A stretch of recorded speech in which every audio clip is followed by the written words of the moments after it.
yerini bulsun isteriz. Kimsiniz lan siz? Yeniçeri kılığında 2 tane zibidi. Benim hesabım sizlerle değil, onlarla. Tası tarağı toplayıp giderseniz sizi affederim. Hem mekanıma yaptığınız bu hareketi de bağışlarım. Ha, yok derseniz o zaman yemeğin altını harlarım. Sen bize çek git dersin. He? Şunca Fatih'in emanetinde bir zulümdür yayılsın. Fakirlerin, gariplerin ahı göğe çıksın dersin. He? De o zaman sen bizi hiç tanımamışsın be. Neden?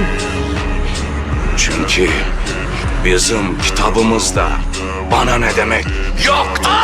Ой, на пару, халка, дой, сломал на крышу.